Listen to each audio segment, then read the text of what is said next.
अगर खुद को जूम कॉल पर शुरू होते ही म्यूट कर देती हैं तो पूरी कॉल में म्यूट ही रह जाते हैं और खुद को मौका ही नहीं देती बोलने का। उस पॉइंट की समरी भी लिख लेती हूँ ताकि जब मेरी बारी आए बोलने की, I know exactly what I want to say and in what order. That, my friends, is the art of making a great speech.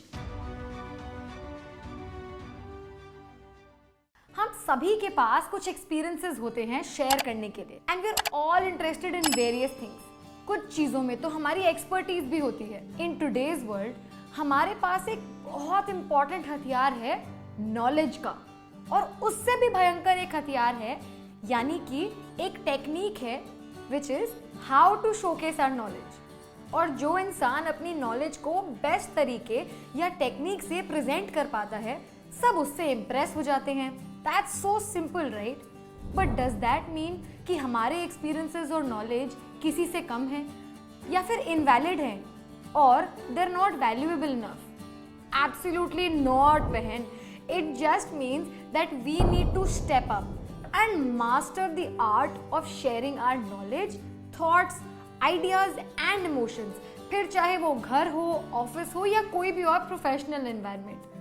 इस शेयरिंग से हम बहुत लोगों को इंस्पायर भी कर सकती हैं। Specially as girls, when one woman speaks up और टेक्स द स्टेज, तब 100 और औरतों को और लड़कियों को हिम्मत मिलती है, मोटिवेशन मिलती है टू डू द सेम। हाय, मैं हूँ विदुषी और आज इस वीडियो में हम सीखेंगे कि एक हाई वैल्यू वुमन जो खुद को क्लियरली एक्सप्रेस कर पाए कैसे बनते हैं। So are you ready to realise your true potential? So here we go. Number 1, identify our fears. अगर खुद को जूम कॉल पर शुरू होते ही म्यूट कर देती हैं तो पूरी कॉल में म्यूट ही रह जाते हैं और खुद को मौका ही नहीं देती बोलने का। वी कीप वरिंग कि यार कोई हमारा मजाक तो नहीं उड़ा देगा। What if our thoughts are not needed? And what if, oh God, what if I am wrong? Let me remind you to calm down and relax first. जितने भी लोग हमारे साथ काम कर रहे हैं या उस जूम कॉल में प्रेजेंट हैं, उन सभी को सेम फियर हो सकता है।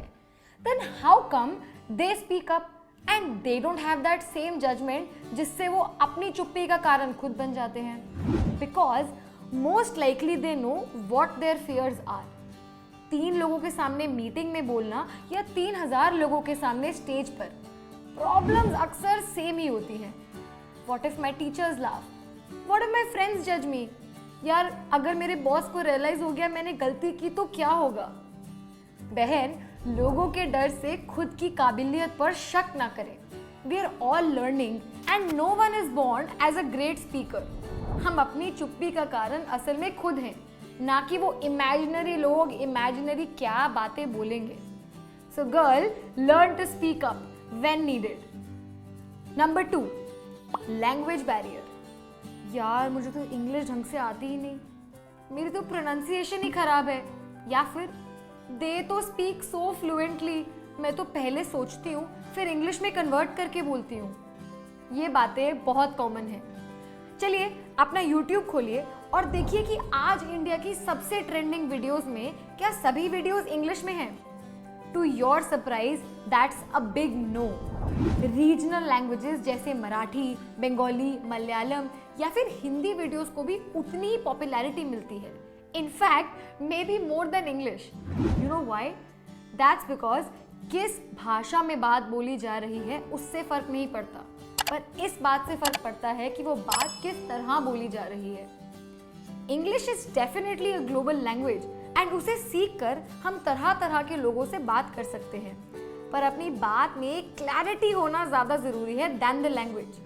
मैं खुद अपनी मीटिंग्स, डिस्कशंस में अपने फ्रेंड्स के साथ या कॉलीग्स के साथ, इनफैक्ट अपने सीनियर्स के साथ भी हिंदी और इंग्लिश दोनों बोलती हूँ, क्योंकि that's how I get my self comfortable. Number 3, structure your thoughts. Now, हमने अभी ऊपर वाले पॉइंट में बात की क्लैरिटी की, कि अपनी बात में अगर क्लैरिटी हो ना तो language is just a medium, right? लेकिन बात ये उठती है कि क्लैरिटी आती कैसे है? हम अगर इंग्लिश में बात कर रहे हैं या हिंदी में? Let me tell you, it's a very simple trick जो मैं लिटरली अपनी हर प्रोफेशनल कॉन्वर्सेशन में यूज करती हूँ। चाहे फिर वो जॉब इंटरव्यू हो, एक फॉलो अप डिस्कशन हो या फिर फीडबैक सेशन हो, या फिर नए लोगों से बात करनी हो, या बस एक आइडिया डिस्कशन हो अपनी टीममेट्स के साथ, I make sure to always write down the points in a bullet format, जैसे कि एक चेकलिस्ट में होता है। उस चेकलिस्ट के पॉइंट के आगे बस 3-4 शब्द में उस पॉइंट की समरी भी लिख लेती हूँ, ताकि जब मेरी बारी आए बोलने की, I know exactly what I want to say and in what order। फिर चाहे 20 सेकंड मिले या 2 minute, we should always be prepared। लड़की हो कम बोला करो वाला जमाना गया।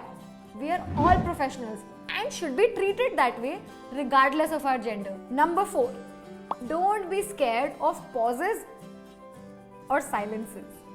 सालों से हमने पब्लिक स्पीकिंग या कॉन्फिडेंस के मास्टर्स को यही बोलते हुए सुना है कि जो लोग बिना रुके, बिना डरे बस बोल देते हैं फ्लुएंटली, वही सबसे इंप्रेसिव होते हैं। Well, sorry to break this for you girls, but that's not entirely true.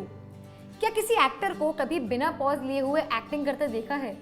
या फिर जब हम घर पर, ऑफिस में या फ्रेंड्स के साथ बात करते हैं तो क्या बिना पॉजेस के बोलते ही जाते हैं? या फिर don't we often appreciate a speech more, जहां स्पीकर थोड़ी साइलेंस का स्पेस दे ताकि उनकी ऑडियंस उनकी बातों को रजिस्टर कर पाए, यानी कि जो वो बोल रहे हैं उनकी बातें सुनते उन बातों के बारे में हम थोड़ा सोच भी पाए।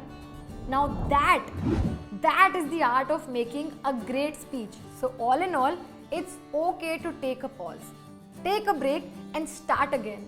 It's actually natural. Number 5, ये बात हमें अक्सर बहुत कम बताई जाती है, लेकिन let's use our speciality, add humor or whatever your speciality is to break the ice.